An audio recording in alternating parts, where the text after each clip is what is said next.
ಸ್ವಾಭಿಮಾನಿ ನ್ಯೂಸ್, ಇದು ನಿಮ್ಮ ಶಕ್ತಿ. ಸ್ವಾಭಿಮಾನಿ ನ್ಯೂಸ್ಗೆ ಸ್ವಾಗತ. ಇಂದಿನ ಪ್ರಮುಖ ಸುದ್ದಿಗಳು. ಒಂದು ಕಾಲದಲ್ಲಿ ಭಾರತ ಅತ್ಯಂತ ಶಾಂತಿ ಸುವ್ಯವಸ್ಥೆಯ ದೇಶ ಎಂಬ ಹೆಗ್ಗಳಿಕೆ ಇತ್ತು. ಜಾತ್ಯತೀತವಾದದ ಅಡಿಯಲ್ಲಿ ಬದುಕುವ ಅತ್ಯಂತ ಹೆಸರುವಾಗಿದ್ದ ಕಾಲ ಈಗ ಏಕೆ ಬದಲಾಗುತ್ತಿದೆ? ಇಂದಿನ ಯುವ ಸಮಾಜ ರಾಜಕಾರಣಿಗಳ ಕೈಗೊಂಬೆಯಾಗಿ ಬಡವರ ಬದುಕಿಗೆ, ಜನಸಾಮಾನ್ಯರ ಜೀವನಕ್ಕೆ ಮಾರಕವಾಗುತ್ತಿದ್ದಾರೆ. ಮಂಡ್ಯದ ನಾಗಮಂಗಲ ಇದಕ್ಕೆ ಉದಾಹರಣೆಯಾಗಬಹುದು. ಮೊನ್ನೆ ನಡೆದ ಘಟನೆ ಬಹುತೇಕ ಸಹಜ ಸ್ಥಿತಿಯಲ್ಲಿ ಮರಳುತ್ತಿದೆ. ಈಗಾಗಲೇ ಸೆಪ್ಟೆಂಬರ್ 14ರವರೆಗೆ 144 ಸೆಕ್ಷನ್ ಜಾರಿಯಲ್ಲಿದ್ದು ನಿಷೇಧಾಜ್ಞೆ ಮುಂದುವರೆದಿದೆ. ಆದರೆ ಆಗಿ ಹೋದ ಘಟನೆಯಲ್ಲಿ ಬದುಕು ನಡೆಸಲು ಕಟ್ಟಿಕೊಂಡ ಉದ್ಯೋಗ ವ್ಯಾಪಾರ ಕೇಂದ್ರಗಳಿಗೆ ಆದ ಆಘಾತವನ್ನು ನೋಡಿದರೆ ಈಗಿನ ಎಲ್ಲ ಕೋಮಿನ ಸಮುದಾಯದ ಯುವಕರು ಭವಿಷ್ಯದ ಭಾರತವನ್ನು ಕೋಮು ಸೌಹಾರ್ದದ ನಾಡನ್ನಾಗಿ ಕಟ್ಟಲು ದೃಢ ಸಂಕಲ್ಪ ಮಾಡಬೇಕಾಗಿದೆ.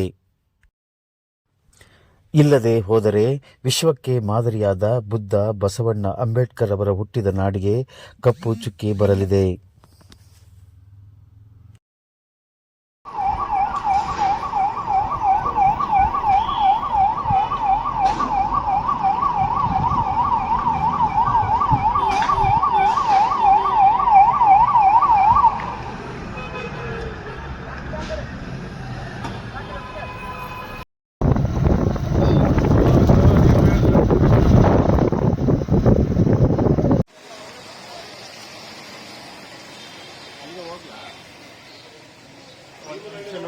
ಬರ್ತಾನೆ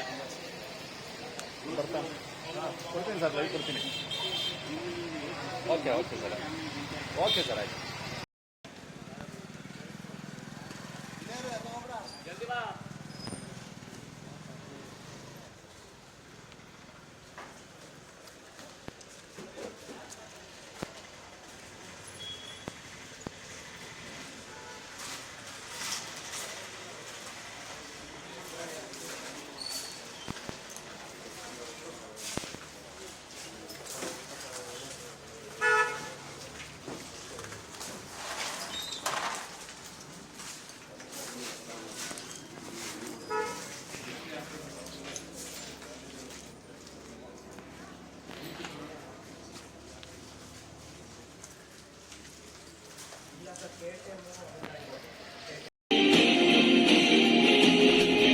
ಸ್ವಾಭಿಮಾನಿ ನ್ಯೂಸ್, ಇದು ನಿಮ್ಮ ಶಕ್ತಿ.